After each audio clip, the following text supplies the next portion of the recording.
प्रेम की पराकाष्ठा क्या है, ज्ञान और प्रेम में सर्वश्रेष्ठ क्या है, सच्चा प्रेम क्या है, ये सारे प्रश्नों का उत्तर जानने के लिए वीडियो को अंत तक जरूर देखें और चैनल को सब्सक्राइब करना ना भूलें। सबसे पहले आप सभी को कृष्ण जन्माष्टमी की खूब खूब मंगल बधाई हो।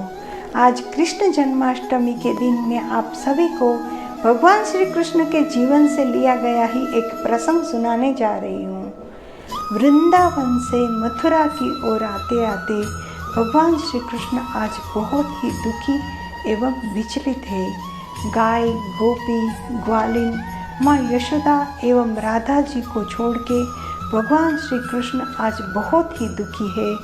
उद्धव जी भगवान श्री कृष्ण को बताते हैं कि हे माधव, आपके जैसे कर्तव्यनिष्ठ योगी मथुराधीश को ऐसा विचलित और दुखी होना शोभा नहीं देता है। मथुरा तक पहुँचते पहुँचते तो भगवान श्री कृष्ण मूर्छित अवस्था में पहुँच जाते हैं। सारे नगरवासियों को पता चलता है कि भगवान श्री कृष्ण अस्वस्थ है, दुखी है। जब वैद्य जी को बुलाया जाता है तो सारे उपाय, सारी औषधि व्यर्थ हो जाती है। जब थोड़ी चेतन अवस्था में आते हैं तो उद्धव जी भगवान श्री कृष्ण को बताते हैं कि हे माधव, आप तो सर्वज्ञ हैं, आप ज्ञानी है, तो आप खुद ही हमें आपका उपाय बता दीजिए। भगवान श्री कृष्ण बोलते हैं कि बहुत सरल उपाय है। मुझे मेरे किसी भक्त की चरण की धूलि का मिल जाए, उसको मैं मस्तक पे लगाऊंगा तो मैं स्वस्थ हो जाऊंगा। श्री कृष्ण बोलते हैं कि हे उद्धव, आप क्यों अपने चरण की धूलि का मुझे दे देते तो मैं स्वस्थ हो जाऊंगा। लेकिन उद्धव जी कहते हैं कि हे माधव, मैं तो आपका दास हूँ, आपका सेवक हूँ, मेरा स्थान आपके चरणों में है, तो मैं कैसे आपको मेरी चरण धूलिका दे सकता हूँ। ऐसा करके तो मुझे नरक में भी जगह नहीं मिलेगी, मैं दोषी हो जाऊँगा। तो भगवान श्री कृष्ण कहते हैं कि हे उद्धव जी, आप वृंदावन चले जाइए, वहाँ पे राधा जी एवं गोपियों को पूछिए, शायद वो आपको दे देंगे।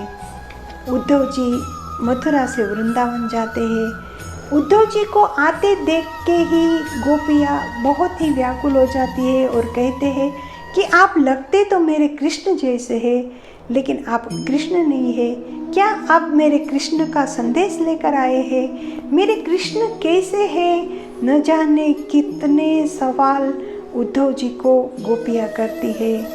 जब उद्धव जी पूरा वृतांत समझाते हैं कि भगवान श्री कृष्ण ने आपके लिए ज्ञान एवं योग का संदेश भेजा है, क्योंकि वो चाहते हैं कि आप उसके याद में दुखी न हो।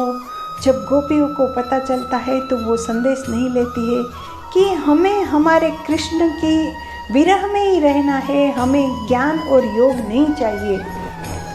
जब उद्धव जी बताते हैं कि भगवान अस्वस्थ है और उसको उसके प्रेमी, उसके भक्त की अगर चरण धूलिका मिल जाएगी तो वो स्वस्थ हो जाएंगे, तो गोपियाँ कहते हैं बस इतनी सी बात, ये लीजिए उद्धव जी, हमारे चरण की धूलिका आप ले लीजिए। इससे अगर हमारे स्वामी स्वस्थ हो जाते हैं तो हमें नरक की यातना भी भुगतनी पड़े तो हम तैयार है उसके लिए भी। यहाँ पे उद्धव जी को ज्ञात हो जाता है कि प्रेम से, ज्ञान से ज़्यादा प्रेम श्रेष्ठ है। और सच्चा प्रेम ये होता है कि जिसमें अपने सुख का नहीं, लेकिन अपने स्वामी, अपने आराध्य के सुख का ही विचार किया जाता है। जय श्री कृष्ण।